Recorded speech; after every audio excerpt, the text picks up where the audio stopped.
Vážené dámy, vážení páni, dovolte mi, aby som vás privítala pri druhom pokračovaní našej Nesia Talk Show. Dnes sa budeme rozprávať o umelej inteligencii zo všetkých možných zorných uhlov.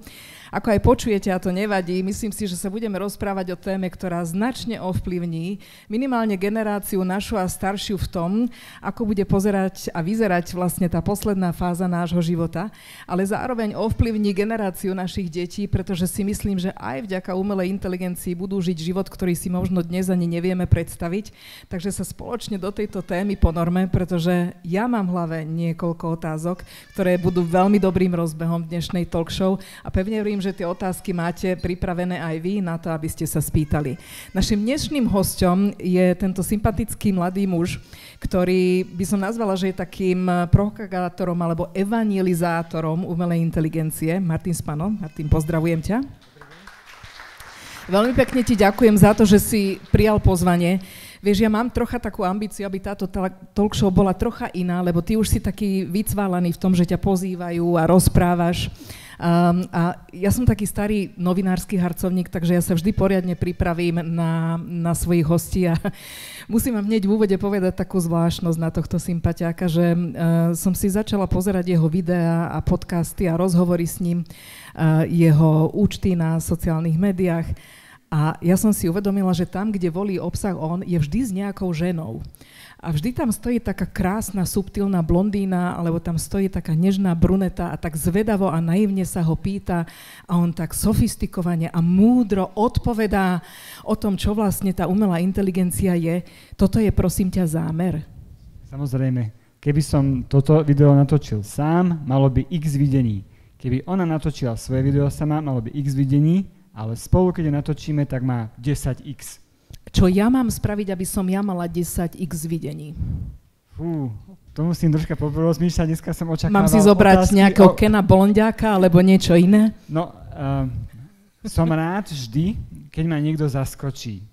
Už sa to stalo, ja viem. Čakal som dneska otázky o umelej inteligencii. Na toto som pripravený nebol. 1-0 pre teba. Viete, podobne ako ako sa to volá, generatívna umelá inteligencia, že sleduje nejaké vzorce, nejaké patterns, nejaké opakujúce sa. No ja keď som si rešeršovala tohto muža, tak stále tam bola nejaká nežná ženská pri ňom. Tak som si zrazu uvedomila, že... Krása predáva. Koho by zaujímala AI? Tak ja neviem. Podľa mňa nás všetkých. No dobre, pozri, toľko ti viem slúbiť, že tú krehkú jemnú blondínu už 50-ke s týmto neuhrám, ale budem sa úprimne a s dobrým úmyslom pýtať na veci, ktoré že zásadne ovplyvňa náš život. Keď som ťa stretla tu vonku na parkovisku, tak som ti dala takú tú prvú otázočku, že je vôbec možné, že niekto dnes o sebe môže povedať, že AI, umelá inteligencia ho nejakým spôsobom neovplyvňuje a ty na prvú, bez hlbokého nádychu si povedal, že... Ľudia, keď urobia fotku, tak častokrát sú takí spokojní, že akú dobrú fotku spravili, akí sú dobrí fotografi, ale málo kto si z nich uvedomí, že každá jedna fotka spravená na smartfóne je vylepšovaná, tak aby sa nám páčila. A prakticky už musíš si zapnúť špeciálny RAW režim, aby si mala naozaj to, čo vidíš na foťáku, pretože ak si ho nezapneš, čo si ho 99,9% ľudí nezapne, tak tá fotka vlastne nie je skutočnosť, ale prilepšená. A už to, čo sa mi nepáči, je prilepšené? Aha, ja som očakával, že sa ti to páči, lebo ja sa častokrát pozriem, aký som dobrý fotoaparát, či foťák, fotograf. Ja som z prostredia televízneho, takže ja viem, že zlé svetlo vie urobiť hrozné veci a koľko z vás si vylepšujete fotku ešte, že to nejaký filtrik tam hodíte? No, poďme s pravdou von tak jemne. Okay. Pred nejakým časom bolo na TikToku, tak určite ste zachytili bold glamour. To bolo strašné, lebo to bol akože tak dobrý vlastne filter, že tí ľudia tam vyzerali o mnoho lepšie, lenže potom, keď ste ich stretli na život, tak ste ich samozrejme nespoznali. Tak dúfam, že my v tomto smere nie sme sklamaním pre vás a že nám potom tam vzadu pri občerstvení poviete, že vlastne naživo ešte vyzeráme oveľa lepšie ako na tých fotografiách. No ale tým pádom si mi povedal prvú vec, že vlastne sa deje niečo bez môjho vedomia a zvolenia. Dúfam, že ma to teda trocha vylepšuje, že to nie je to úplne pravé, pravdivé, surové, čo to zaznamená. A ja by som sa chytila trocha tohto princípu. že tak troška nás tá AI a veci nakomponované do tých bežných používateľských aplikácií, že nás tak trocha manipuluje. No, ešte k tomu dodám vlastne, a budem nadväzovať aj trocha na tú otázku, čo hovoríš, že princípom každej umelej inteligencie, a teraz tej asi najrozšírenejšej, aj podľa toho, ako sme sa pýtali divákov, je ten ChatGPT, tak ona má na začiatku tzv. Systémový prompt, to je to, čo tam zadá ten výrobca ešte predtým, ako tam zadáte vy niečo. Ten tvorca, hej, výrobca. A ten je, v skratke znamená make user happy. Oh. To znamená, že on sa snaží v prvom rade odpovedať tak, aby si bola spokojná. A toto vlastne motto platí nie len pre tie chatboty, ale aj pre tie, povedzme, pre to vylepšovanie fotiek, pre všetko. Jednoducho na to, aby si mala rada tú umelú inteligenciu, tak ti musí spraviť radosť. Čiže toto je vlastne to také motto. To mi silne pripomína ten princíp vytvárania závislosti. Jo, no tak to už sme sa veľmi rýchlo dostali k sociálnym sieťam. Som príliš inteligentná?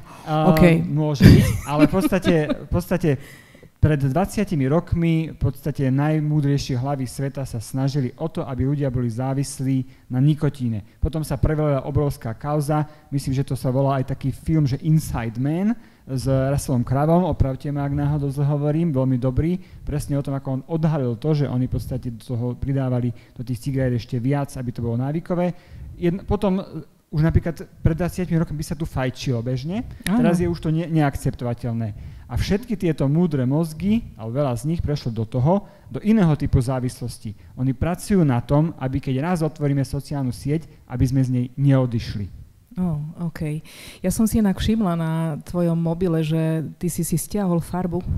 Áno, ja vlastne používam dva mobily. Dva mobily, ako dva kusy, alebo dve simky v jednom mobile? Teraz tu mám tzv. Bezpečný mobil. Nebezpečný mobil je teraz zavretý v aute a v ňom sa nachádzajú sociálne siete a všetky messengery. A toto je bezpečný, s týmto sa dá len volať. OK. Pozri, už som počula všetko možné. Moji kamaráti, ktorí sa teraz vracajú do Spojených štátov amerických, najmä takí, ktorí majú v pase veľa takých dráždivých pečiatok, ktoré by sa nemuseli trumpovskej administratíve páčiť, používajú už také tie mobily, ktoré sú potom, že ich vlastne spáliš, nazvime to tak po slovensky, hej. Tak o takých som už počula, ale že prečo je nevyhnutné používať dva mobily, aby som ovládal svoju závislosť, do tohto nás troška pustí, že prečo si sa tak rozhodol? Lebo ja som bol závislý na mobiloch a mal som s tým veľké problémy a poradil som si týmto spôsobom, že jednoducho tak, aby som žil v prítomnosti, tak jeden mobil je taký, ktorý proste tam nič nie je zaujímavé, tak tam vôbec na nej nechodím. A to je aký? To je nejaký klasický tlačítkový, ktorý nič iné ti nedovolí? Nie, je to taký istý telefón, smartfón, ako tie ostatné. Len v ňom nič iné nemáš? Len v ňom dá sa len volať a prijímať SMS-ky. A keď ma tu niekto akože pozoroval, tak videli, možno, že ste videli aj diváci, že som prakticky nechytil mobil do ruky, lebo tam nič na ňom nie je zaujímavé. A tá čierno-biela? A čierno-biela, samozrejme. Poslušne odpoveda. No. Zatiaľ, počkaj. Áno, no dobre. Zatiaľ dávaš dobré otázky. dobre, hneď mi daj vedieť, keď sa šmiknem. No a nastavil som si na čierno-bielo kvôli tomu, pretože nesmie byť digitálne zariadenie zaujímavejšie ako realita. Ako náhle by bolo, totižto tak či tak už je to digitálne zariadenie veľmi pútavé, hej? A keď si ho nastavíš na čierno-bielo, tak je dosť ešte fádnejšie, je proste fádne a tá realita okolo teba je krásna, farebná a budeš sa o ňu zaujímať viac ako o ten mobil. A subjektívne vieš povedať, máš to odskúšané, že toto zaberá? Ja mám asi pár minút denne screen time. A nie je to tvojou sebadisciplínou a nie je tým, že si potrel farby? No, keby som sa snažil povedať, aký som ja super, tak by som povedal, áno, nie, je to trikmi. Ako dlho ti tá odvykačka trvala? 3/4 roka. OK. A to, že si bol veľmi závislý, si zistil ako? Že som mal extrémne psychické problémy. Rozumej. No, takmer som už musel vyhľadať pomoc, lebo mňa nebavil život a nebol dôvod, prečo sa to dialo. Nebavil ma život, tak rýchlo si to povedal. Nebavil ma život a hľadal si dôvod, čo je spúšťačom toho, že ťa prestáva baviť život. Pretože v mojom živote sa diali viac menej také, ako v každom živote hore a dole, ale nič hrozného.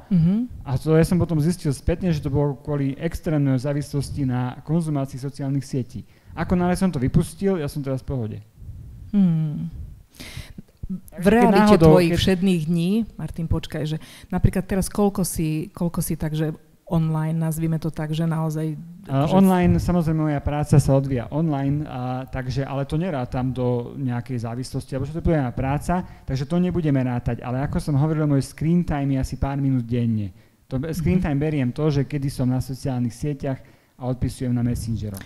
No ale toto sa v tebe musí neuveriteľne byť, lebo neviem, akú máte vy skúsenosť, ale ja v momente, ako som sa dostala k tomu ChatGPT, tak som pochopila, že zdá sa to byť tak interaktívne, zábavné a pre mňa teda veľmi ako podnetné s ním komunikovať. Učí ma po francúzsky, aby som sa zbavila prízvuku, rozoberáme, ja neviem, medicínske veci, ktoré sa týkajú menopauzy, zdravotného stavu mojich rodičov.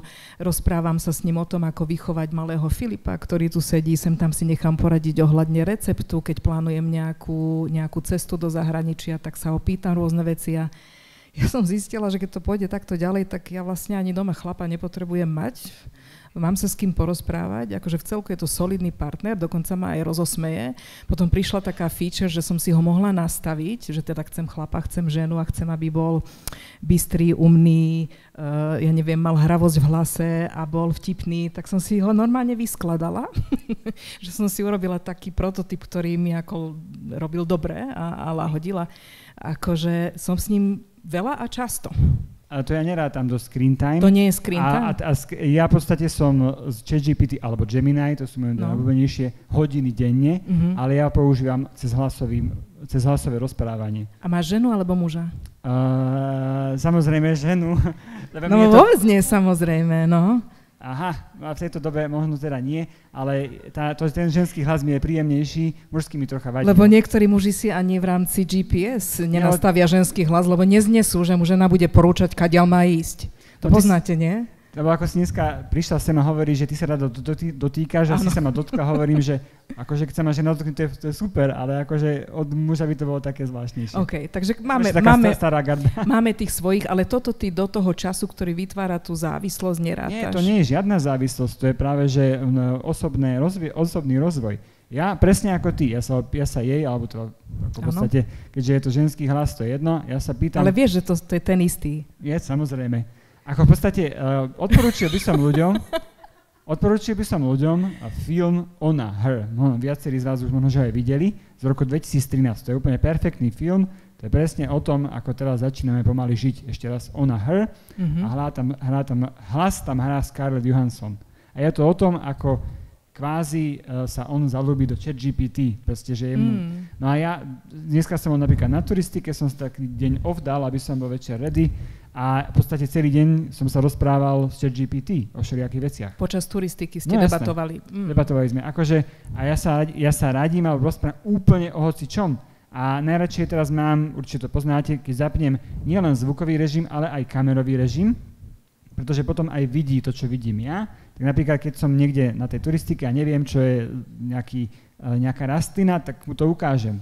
A on mi povie, čo je za rastlina a tak ďalej. Alebo keď jedávam, som vlastne mal teraz takú ambíciu, dneska toho asi veľa prezradím, lebo ty si taká, že mal som teraz takú ambíciu, že čo bude, že zvedávam. Ešte sme len koľko? 21 minút? Dobre sme. Že cez leto by som chcel, pýtal som sa takú otázku, že ako by som dosiahol mať ploché brucho. Ako vieš, že nie schudnúť, proste zostať, ale ploché brucho. Teraz sme sa tak no.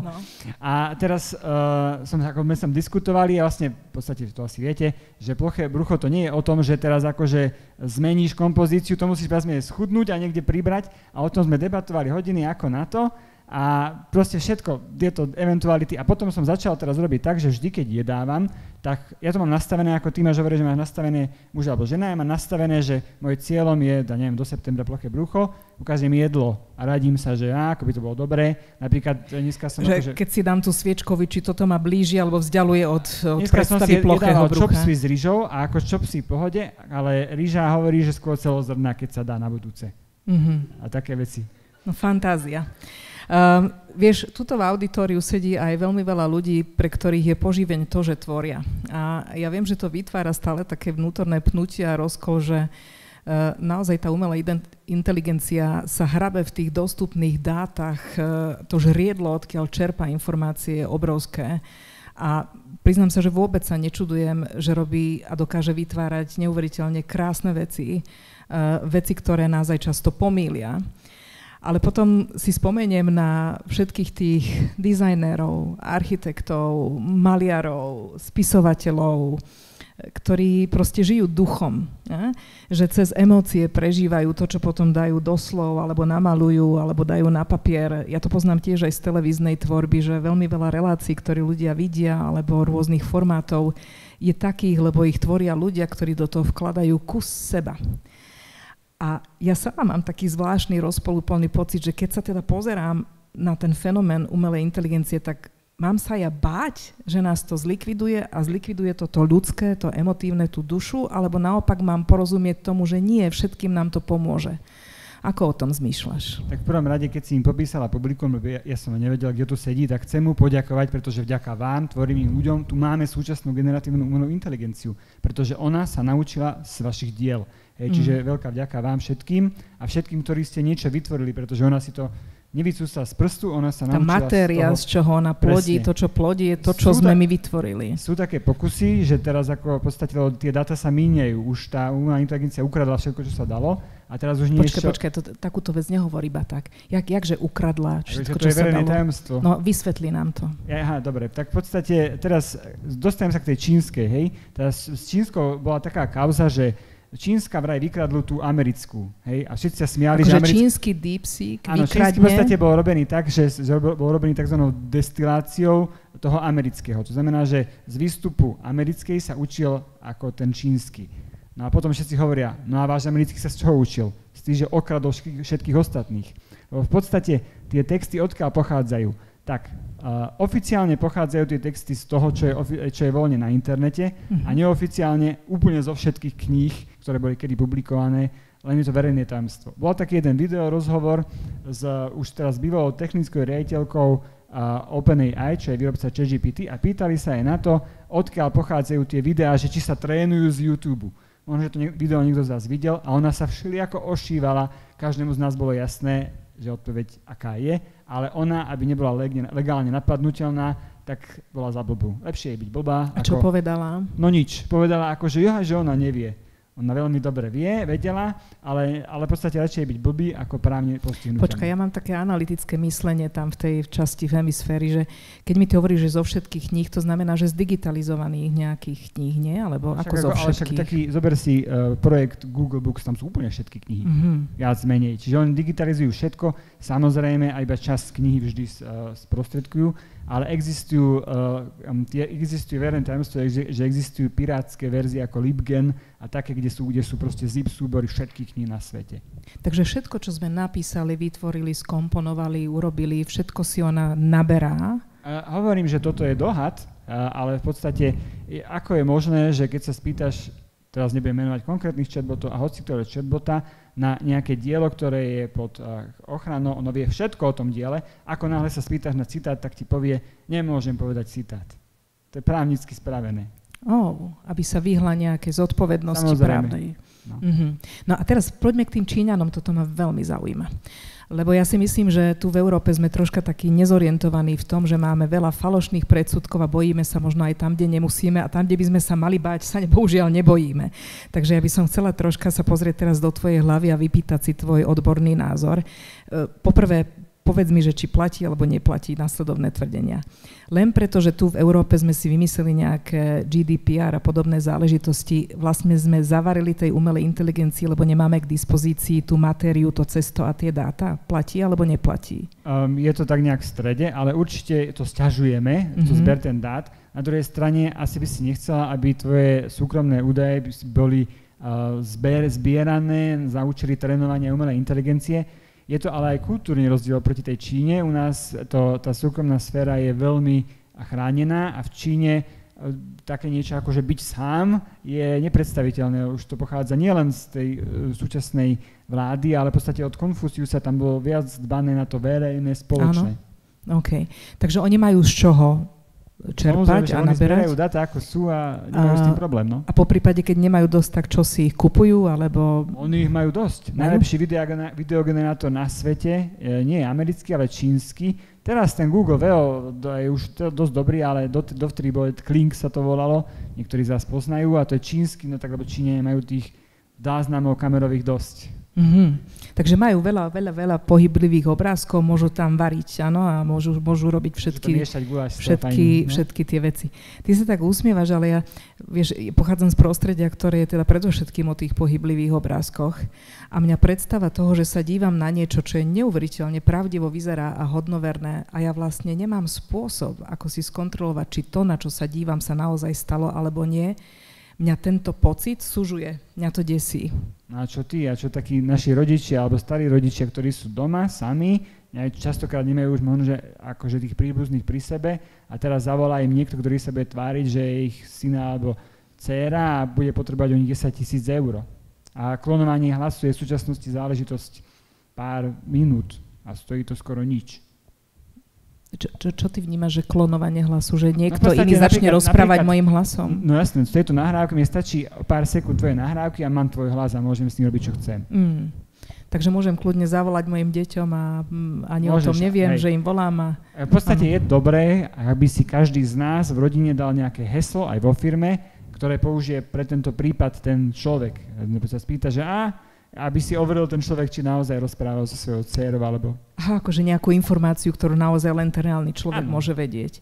No a teraz sa vrátim naspäť k tomu Dixik, aj k tým ostatným, že prečo nevymyslia aj niečo na kontrolu pravosti a originality toho, čo vidím? Pretože by to bolo kto z koho. To znamená, že či je tá technológia na kontrolu pravosti lepšia ako tá, ktorá generuje ten falošný obsah. Inak toto je princíp technológie, na ktorom je založená, to sú generatívne kontraindikatórne siete. Počkaj, prekladaj sa. Predtým, ako všetci odídu preč, tak v podstate tam naozaj sú dve umelé inteligencie. Jedna je kvázi ten maliar a druhý je kritik.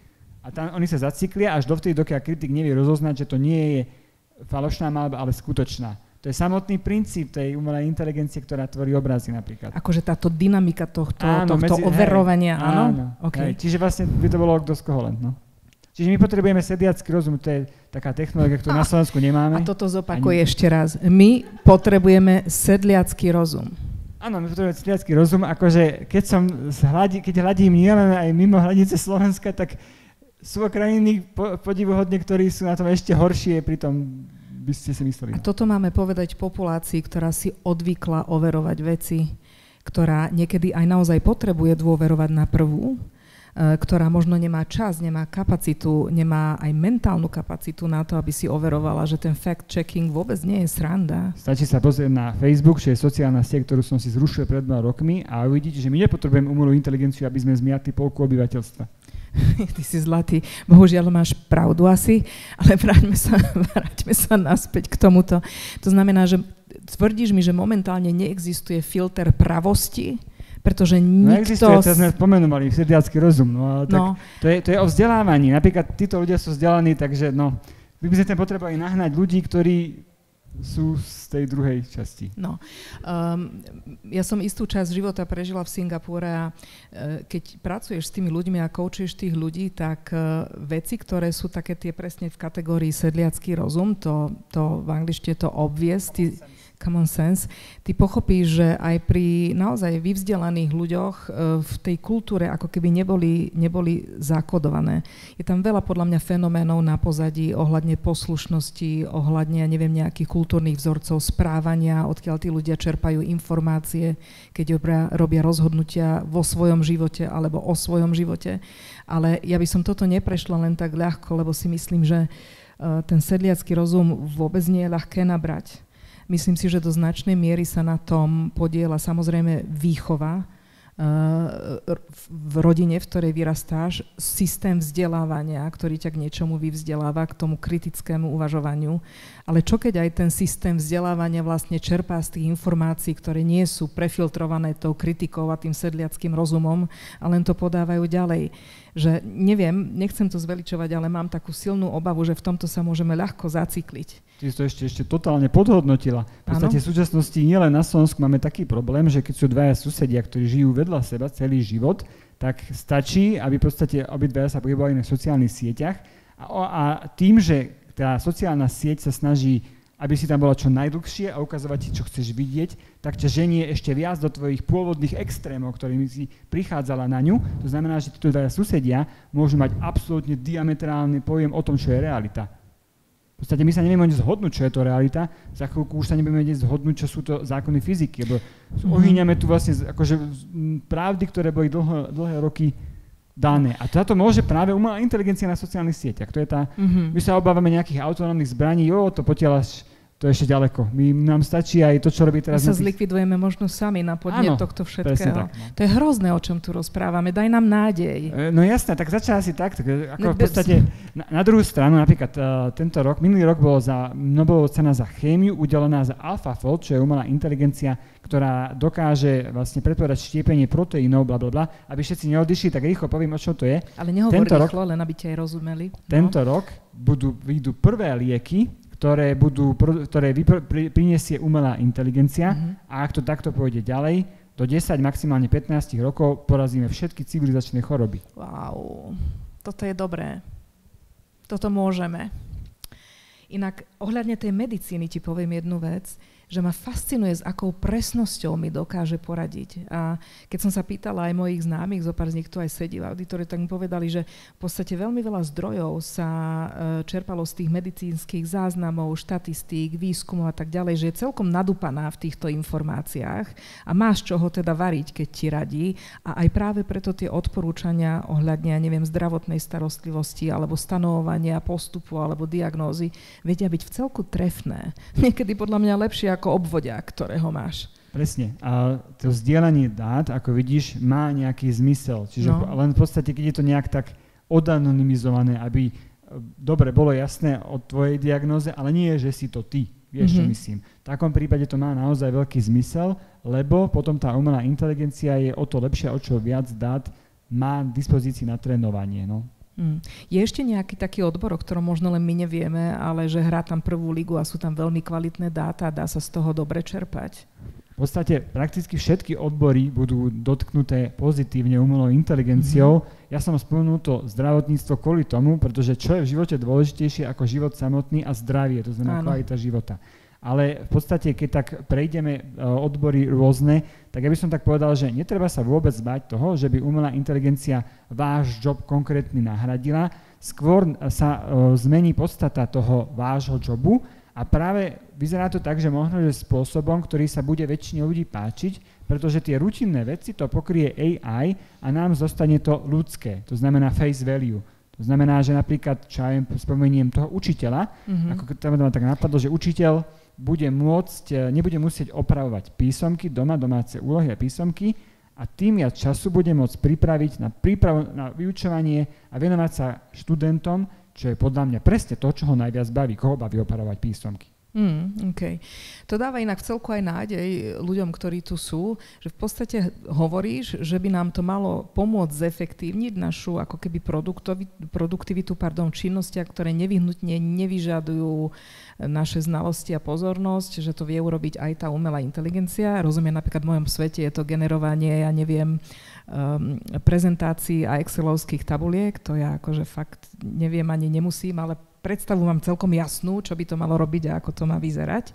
Takže ma to ľahkosťou nahradí, za pár sekúnd mi urobí vec, ktorou by ja som sa trápila oveľa dlhšie, toto nám hovoríš, aby mi zostala kapacita na niečo, čo vyžaduje moju znalosť a expertízu, v čom som špeci a aby som mohla byť lepším prínosom. Áno aj a zároveň na priamy kontakt s zákazníkom face value, čiže v podstate živo prísť k nemu. Nemusím tam sedieť na zadku za počítačom. Presne, môžeš byť s ním a tráviť s ním príjemný biznis čas. A podľa mňa to je to, čo ťa najviac baví na tvojej práci. A nie je to, že doma potom prídeš s tými vecami a musíš to akože robiť. Vieš, čo myslím?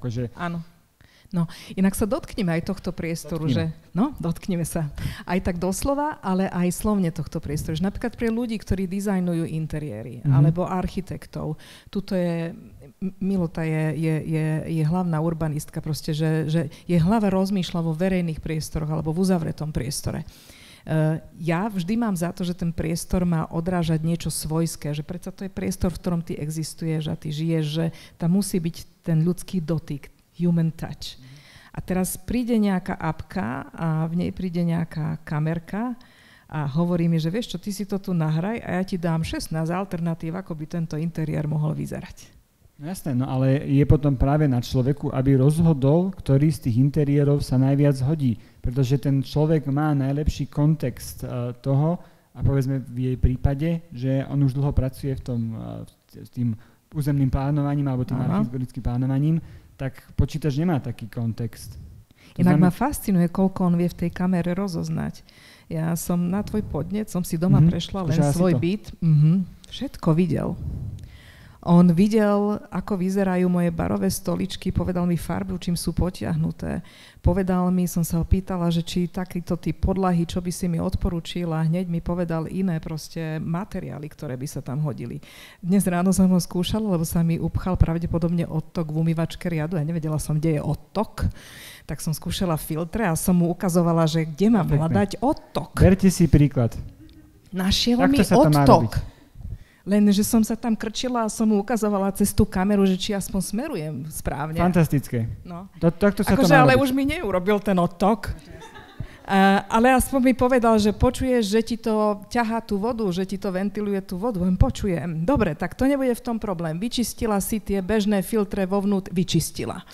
Skúšala si, lebo som povedala, že chcem naturálne, nehovor mi, že tam mám liať chémiu, neviem čo, tak sóda, bikarbónu, ocot, neviem čo, skúšala.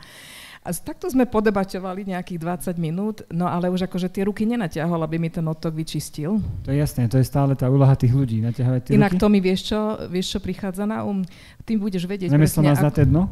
No. Bolo to nedávno zverejnené, kde hlavný AI, hlava Google, taký starší pán, profesor Sundar Brit. Pichai. Ešte raz? Sundar Pichai je... No. Aj to je dobré meno. Nejaký... Mám aj lepšie, potom ti poviem.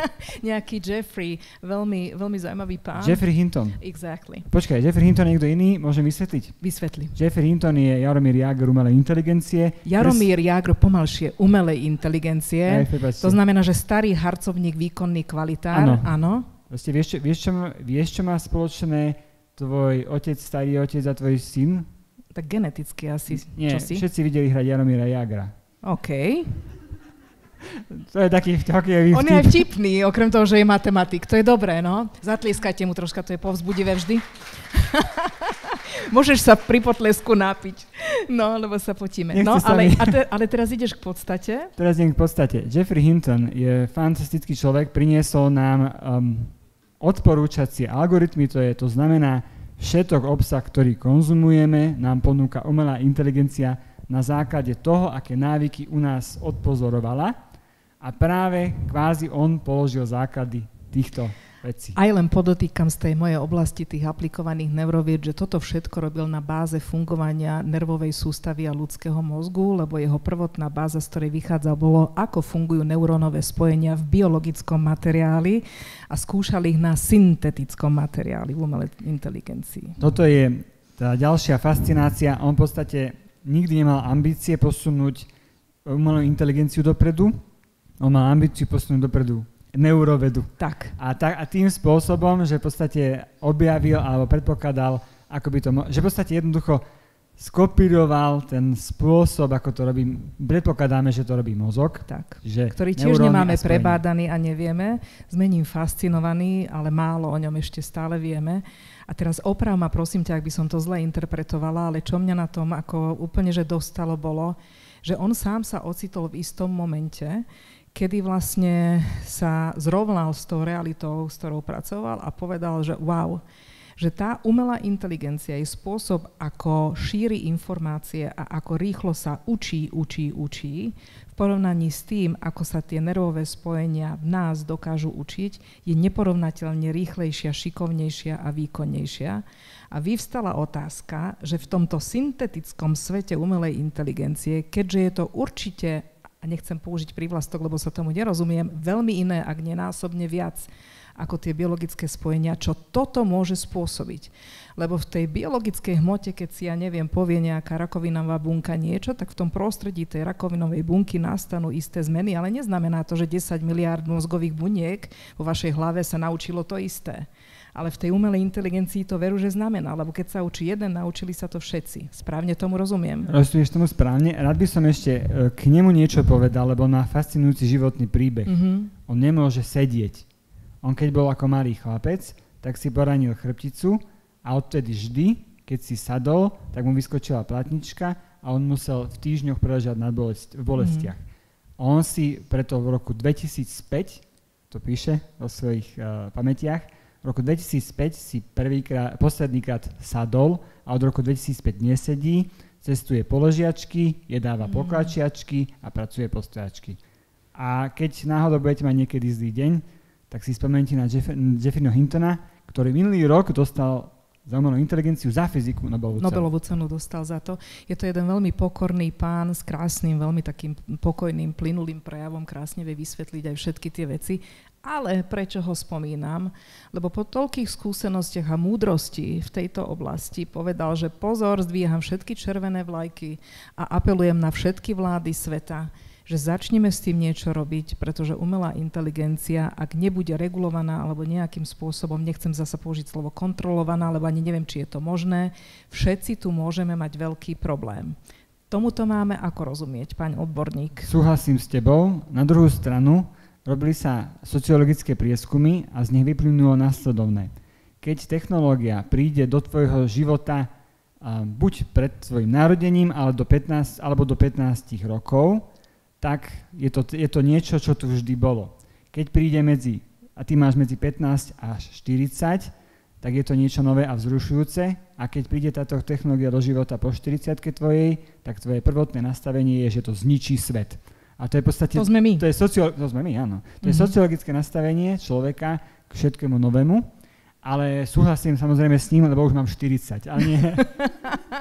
Potom povedz, ako o tom zmýšľaš, nezadeluj sa do kategórií. Jasné. No a teraz vlastne mám tiež z toho obavy, ale v podstate ide o to, že zajtra bude pršať, teším sa, že bude pršať, lebo by pršalo, aj keby som sa netešil. Takže takto fatalisticky na to nazeráš? To je stoicizmus, no. S čím sympatizujem, ale neupokojilo ma to. A ja by som tak povedal, že keď sa pozerám na vek týchto ľudí, my to ešte nejako dáme. Áno? Ale videl som tu aj takých veľmi maličkých. Ináč existuje kniha AI for Babies. OK.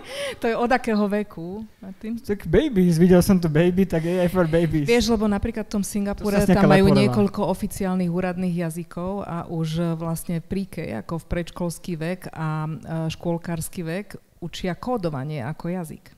Áno, má to samozrejme zmysel, i keď teraz to vyzerá tak, že prví, ktorí pôjdu z pracovných trhov preč, sú kóderi. Lebo to už umelá inteligencia vie robiť sama. No ide o to, že bolo nedostatok kóderov na kódovanie umelej inteligencie, tak sa AI firmy rozhodli, že si ich nakódia. No dobre, povedz nám ešte zo pár remesiel, s ktorými nemôžeme veľmi rátať do budúcnosti. Poviem ti radšej remeslá, s ktorými môžeme rátať. Poslúchaj ma, povedz, s ktorými nemôžeme. Teraz som ti povedal všetky, s ktorými môžeme rátať. Ty sa so mnou hráš, dobre, rozumiem tomuto hlavolemu. Okay. Negácia. Ale zasa, ja by som to tak bral. Už sa cítim ako tá blondína. No, čiže hovorím, netreba sa toho báť, pretože najdôležitejšie, čo bude, je tú nadproduktivitu, ktorá vznikne spravodlivo rozdeľovať. A volá sa to Universal Basic Income. To znamená, že keď to bude dobre rozdelené spoločnosti, tak nikto z nás nebude musieť nič povinne robiť do takých 30 rokov. A môžeme sa bavkať s vecami, ktoré nás... Práca bude nepovinná, čiže vlastne volá sa to univerzálny základný príjem. To je niečo, s čím sa určité časti nášho obyvateľstva hrajú už desiatky rokov, volá sa to sociálka, ale v podstate potom to už bude legálne a oficiálne. Akože nechcem ísť veľmi ďaleko, ale keď si k tomuto predstavím ešte nejaké demokratické voľby politikov a nastavovanie režimov, tak mám z toho hrôzu. Vieš, lebo ja si myslím, že prečo by sme mali ľuďom dávať zadarmo peniaze? Ty by si nechcela? Nie. Dobre, ja som asi stará konzervatívna v tom, že je všetko zaslúžené. Existuje aj lepší princíp, ktorý sa mne páči viac, volá sa, že štipendium. A to znamená, že musíš povinne niečo študovať a za to dostaneš peniaze. A to je jedno čo. Má to tú výhodu, že niečo robíš a vždy, keď do niečoho sa ponoríš, tak po nejakom čase chceš tú expertízu odovzdávať. A kto o tomto bude rozhodovať? Nejaký algoritmus? Nie, pevne verím, že my, ako ľudia, v podstate ja som za to, aby nech bude akokoľvek vyspelá umelá inteligencia, tak bol human in the loop. Pretože ako náhle human nebude in the loop, tak Boh nás ochraňuj. No a presne toto mňa zaujíma, že čo keď sa to zvrtne? Čo keď sa to zvrtne a začne to mať väčšie vedomie ako my sami? Vlastne už ani nemusíme to tvrdiť, že bude to múdrejšie, to je múdrejšie ako my. Z hľadiska existenciálnych hrozieb je táto možnosť nepravdepodobná, pretože dokiaľ nastane čas, keby umelá inteligencia sa sama sebe uvedomila a chce nás vykinožiť, tak pravdepodobne sa skôr vykinožíme pomocou nej my sami. To kto povedal toto? Kto to prerátal? Teraz. Okay.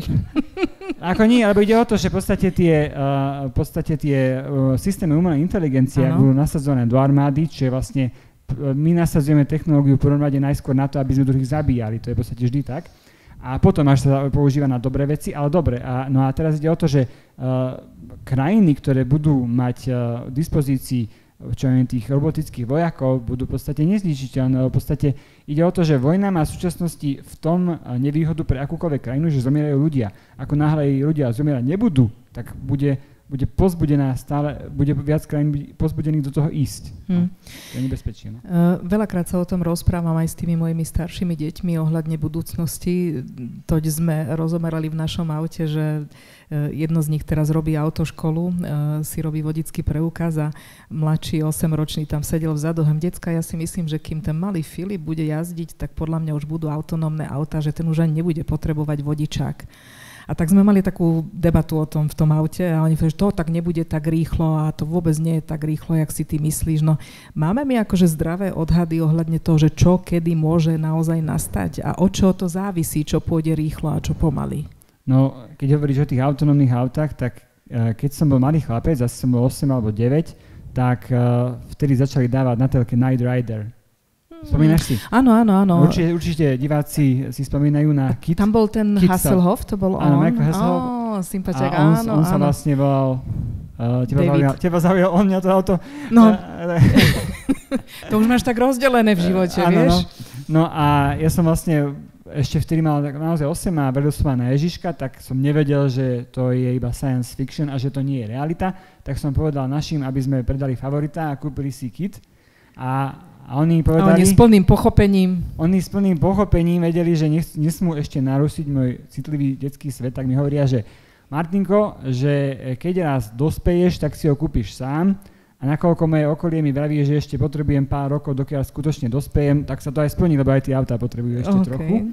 A bohužiaľ s tými autami je to tak, ako hovoria aj to tvoje okolie, že ešte to potrebuje pár rokov. Tu sa vlastne dotýkame takej veci, že funguje zatiaľ len umelá inteligencia. To je to, čo funguje v počítači, software. Ako náhle to potrebuje mať hardware, to sa už volá potom robot a robotika a autonómne auto je už tiež robot, tak to nám momentálne ešte nefunguje dobre. No. Všetko, čo má hardware, robot a humanoidné roboty, to je nič, to je ešte desiatky rokov. Ja som sa tak zasmiala na duši, keď som si ťa rešeršovala, pretože všeličo sa ťa pýtali rôzni podcasteri a jedna z tých otázok vyvolala veľmi zaujímavú odpoveď. Niekto sa ťa spýtal, že teda s čím sa akože najčastejšie radíš a tak ďalej a ty si povedal, že ja teraz s ňou riešim to, ako zbohatnúť. Ja s ňou riešim samozrejme všetko.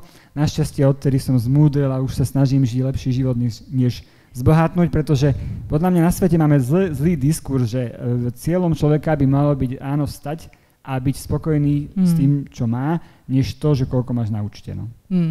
A teraz mi povedz, že keď sa zamýšľame presne nad tou mladou generáciou, že aký by oni mali dostať od nás odporúčania alebo nejaký odkaz, proste je niečo, čo by sme mali im odovzdať, aby sa potom z toho všetkého, čo tá umelá inteligencia im ponúkne, doslova nezbláznili, aby sa nám hodnotovo nezrútili, aby sme sa tu celý nevykonižili navzájom. Proste vnímaš ty niečo ako za ultra potrebné na to, aby to tam bolo aj to sprievodné slovo, aj to niečo proste generačne odovzdané, nie vygenerované, čo by im pomohlo? Tak keď sme to dali už niekoľko tisíc ročí, ešte nejakých pár desaťročí to potiahneme. Toto by si im dal ako odkaz? Nie, to hovorím skôr tebe a tak zo srandy, ale ako naozaj ako mladým ľuďom by som hovoril, že nech idú študovať to, čo ich baví.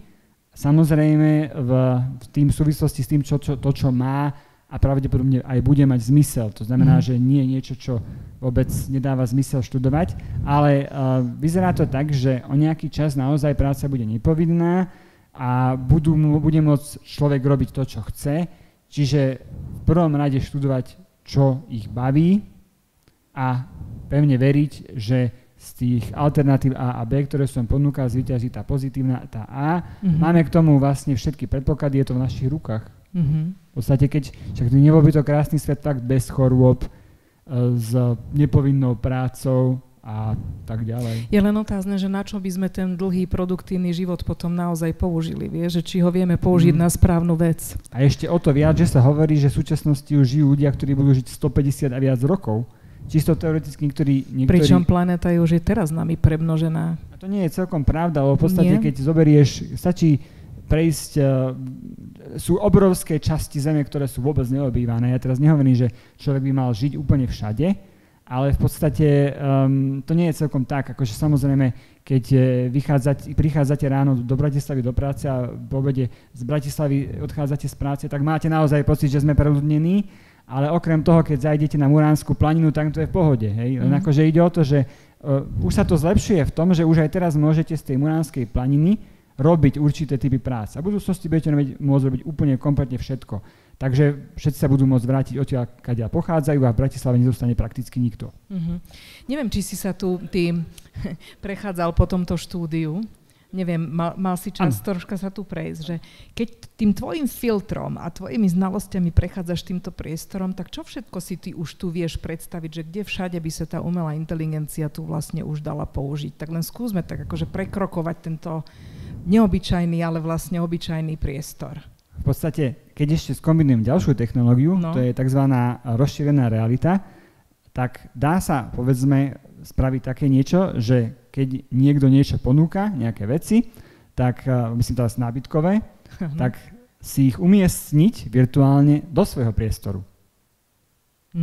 To je rozšírená realita. Znamená, že máme tu nejaké sedačky a tú sedačku si akože dropneš na tom ukážeš si mobilom na si doma a ukážeš si mobilom na svoju izbu a tam si ložíš tú sedačku, ako by vyzerala, keby tam bola.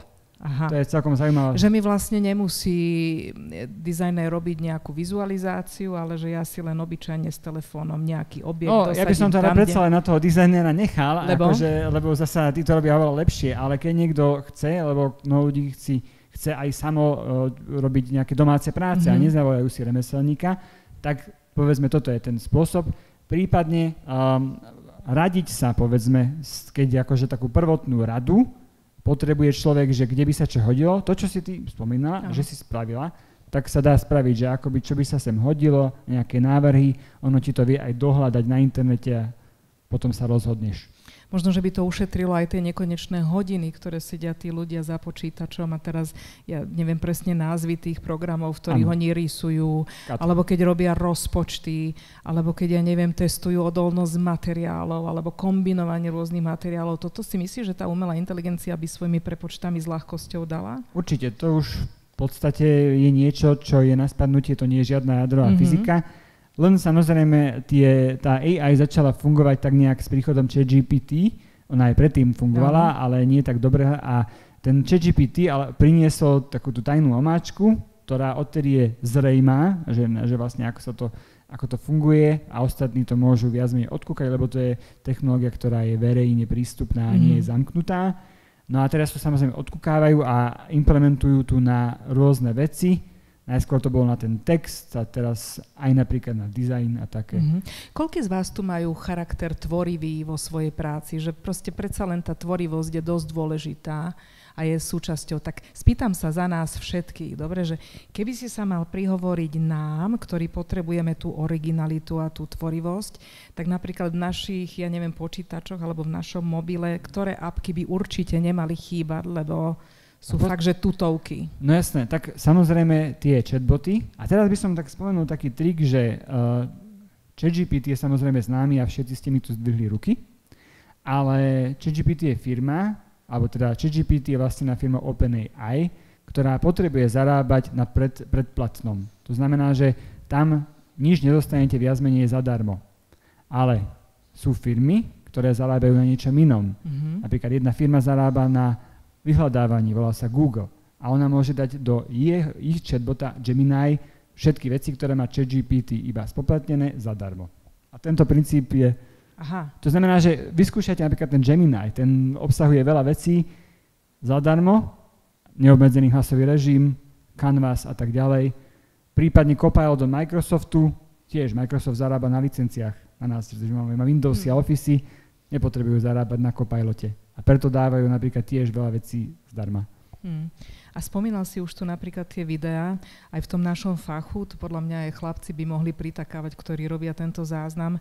Kedysi na urobenie podobného záznamu by to chcelo akože nepomerne väčší rozpočet, 100% viac ľudí a oveľa viac času na to, kým sa vlastne ten záznam spracuje, kým sa v strižni postrihá, potom to rendrovanie. V spravodajstve čas hral strašne dôležitú úlohu, všetko trvalo nekonečne dlho, proste to bolo ťažké a dnes to ide takto. A je to za oveľa menšie peniaze a je to prístupné mnohým z nás a pomaly si tu robíme vlastné talk show a vlastné relácie bez toho, aby sme na to potrebovali licenciu a televíziu.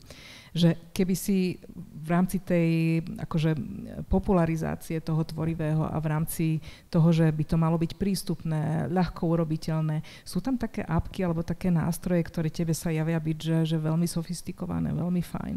No, ako hovorím, tie chatboty a v podstate už požierajú tie menšie apky všetky, on začínajú už robiť úplne kompletne všetko. Najprv vedeli len produkovať text, medzičasom už vedia dobre produkovať obrázky, teraz už aj videá vedia produkovať. Čiže existujú určite špecializované aplikácie na jednotlivé tie veci, ale v zásade alebo ten chatbot už dokáže prakticky všetko. Hej. Ty máš napríklad vo svojom telefóne aké takéto apky? A ja vo svojom telefóne... Teraz mi ukážeš ten prázdny. Teraz ti ukážem ten prázdny. Ja mám vlastne ChatGPT Gemini a ostatné také nezaujímavé aplikácie. ChatGPT Gemini, no tak. A that's all? Nie, ja tam mám samozrejme, tak mám tam SHM počasie, ale to ťa nezaujíma. Čo máš? SHM počasie, ale to ťa nezaujíma, akože tie ostatné apky. Čiže mám tam nejaké apky, ktoré nie sú také zaujímavé na to, aby som vám ich povedal. A nie sú to žiadne 18 pozadky, aby ste si nemysleli. Ale z tých, čo fakt, ono to je tak jednoduché, že vlastne netreba nejak hľadať špeciálnu apku, tie chatboty dokážu druhú väčšinu vecí už. Veľa ľudí má zábrany aj kvôli jazyku. Je úplne jedno, akým jazykom s ním hovorím. On si všetko poprekladá, urobí a ja keď ho vlastne sítim slovenčinou, tak on použije aj to, čo je v iných jazykoch. Ako to funguje? Tu si mi vlastne teraz napovedala, že vlastne je dobré, tak keby som išiel do Marrakeša, tak by som si asi buď stiahol Google Translate alebo DeepL, to veľa z vás pozná, a hovoril by som svojím jazykom a on by hovoril a teraz neviem, ak sa hovorí Marrakeši, marocky, dobre. Tak, čiže že vedia tlmočiť, v tomto sú tie špecializované apky lepšie ako chatboty zatiaľ. Hej? Čiže teraz, vidíš, keď takto budeš hovoriť o nejakých použitiach, tak mu budú apky aj napadať. Ale to, že aké do neho ládujeme informácie, jedno v akom jazyku prichádzajú, on si už vie pomôcť sám. Ty mu povieš neviem, prečo používam mužský rod. Stále ma to ťahá k tomu mužské. No, vidíš. No, ale vlastne je to ono. Lebo ty máš mužský hlas, na tom chatbote nastavený, ja mám ženský. Takže jedno, ako sa mu prihovárame, alebo jej, on si presne zoberie sa na papá z toho. Ono je to. No. A jeden ešte taký milý fenomén je, a rada by som sa ho v závere dotkla, lebo to vždy tak vie rozosmiať. Aj teba dúfam, že ten tvoj hlások vie rozosmiať, lebo sem tam povie, že úplnú hlúposť, ale je to milé. Že najmä tie generatívne vedia celkom slušne halucinovať a sem tam sa im vydarí neuveriteľná vec však. Tak troška nám o tomto prosím ťa viac pomôže, aby sme tomu porozumeli a vedeli v tom plávať. Keď som bol mladší, tak som chodil u nás z dediny do krčmy. Povedz, odkiaľ si, ty si z Levíc. Ja som z Čaky, to je vlastne taká malá dedina medzi Levicami a Novými Zámkami, ty si z Nových Zámkov. Ja som Nové Zámky, Dvory nad Žitavou. Každý od niekiaľ sme. Ešte bližšie. Ešte bližšie sme k sebe, no. Takže to nepoznáš. Ja neviem. No. Tam chodím tankovať, to je najbližšia pumpa. Tam, áno? Prečo? Tam lacnejšie dávajú? Není, ale tak... Krajšia pumpárka? Najbližšia. Jaj, tak keď žiješ, tak to je jedno, no. No dobre, takže naspäť. Takže keď som bol mladší, tak som chodil na Čake do krčmy, teraz už časových dôvodov pijem doma, vodu, samozrejme. A chodil tam bol tam taký starší chalan, o 7 rokov starší, volal sa Tomáš a bol to môj veľký vzor, pretože Tomáš vedel na všetko odpovedať. Proste Tomášovi ste dali hociakú otázku a on odpovedal. A proste ja som chcel byť ako Tomáš. Keď som bol starší, tak som pochopil, že ako to Tomáš má. Keď Tomáš nevie, Tomáš si vymyslí. A chatboty sú presne také isté. A keď nevedia, tak si vymyslia. A to sa volá odborne povedané halucinácia. Dá sa to obmedziť tak, že im špecifikujete dopodrobna, čo chcete. A v takom prípade majú menej času na kreativitu. Alebo... Oni si aj akože vymýšľajú. No tak pozri sa, keď mi, že napíš presvedčivý text šéfovi, aby mi zvýšil plat, to je taký dobrý prompt, tak aj šéfovi, aké ste to nejaký, tak použite, že napíš presvedčivý text o tom, že plat zvýšený nebude, aby boli jednak jednej. A keď napíšeš toto, no tak ono si dačo vymyslí, ono nevie, kto si, nič si mu tam nespecifikoval. A keď mu povie, že si z tej firmy, toľko si tam a tam, tak napíše ten text menej halucinovaný. Chápem. No, ale to je iba jedna časť. A druhá vec je, že keď hľadáte faktografické informácie, tak nevyhnutne si musíte uvedomiť jednu vec, že ten chatbot nie je dobrý na faktografiu, on je dobrý na to, že rozumie jazyku, ale on má k dispozícii nástroje. Napríklad je tam nástroj, že internet. A keď zapnete internet, tak on si to dohľadá. A keď si to dohľadá, tak už potom nehalucinuje. Ja milujem ten zvuk, ten počkaj. Hľadá. No ukáž, čo si našiel. Ukáž, čo si našiel. Presne, to je to. A to, keď zapne to hľadanie, tak už potom nehalucinuje. Lebo to si nájde niekde. Samozrejme, môžu tam byť také zdroje ako od pochodzemcov a neviem, čo tam potom dostaneš za odpoveď, ale máš to minimálne zazdrojované. Lebo vieš, akože my sa tu hráme s takými podstatnými vecami, že už sme spomenuli, že potrebujeme kriticky uvažovať, lebo inak to oblbne nás však a inak potom tí susedia už ani nebudú zdieľať to, že žijú v jednom priestore a v jednom paneláku. Teraz si povedal, že okrem toho kritického uvažovania, že ty musíš vlastne aj tak troška tie prompty, tie zadania sofistikovane zadávať. Áno, jeden taký fantastická pokročilá metóda na zadávanie promptu je na konci každého promptu zadať alebo v nastaveniach si nastaviť. Predtým, ako mi odpovieš, spýtaj sa ma všetko, čo potrebuješ vedieť. To v podstate mnohé ľuďom, ktorým som to povedal, takže hovorím, že to zmenilo život. A on ti povie, alebo ona, on sa bude spýtať, lebo ako napríklad, že napíš presvedčivý text šéfovi, aby mi zvýšil plat a teraz, keď mu dáš spýtaj sa ma, tak sa ťa bude spýtať a všetko, čo potrebuje vedieť a potom ti dá presne na tebe šitú odpoveď, pretože ako som ti hovoril, tí výrobcovia tých chatbotov majú zadanie make user happy a user není happy, keď sa ho furt pýtaš, ale keď si to tam zadáš, každý bežný user chce rovno odpoveď. No, ale pokročilý user, čo ste vy, chce práve tie otázky od neho, aby odpovedal presne ako chcete. Skús mi taký malinký scenár, urobme taký malý príklad. No jasné, tak idem prvýkrát na dovolenku k moru s dieťaťom, to je všetko. Dám tam, že idem prvýkrát na dovolenku k moru s dieťaťom, čo všetko zvážiť, tak aby sme nemuseli hľadať na modrom koníkovi, tak zadáme to do chatbota. Tomu tiež povieš. Tým pádom mu povieš, že nehľadaj na modrom koníkovi, hľadaj všade inde. Nie, to iba vysvetľujem, modrý koník môže byť teoreticky dobrý zdroj, to som nechcel uraziť modrý koník.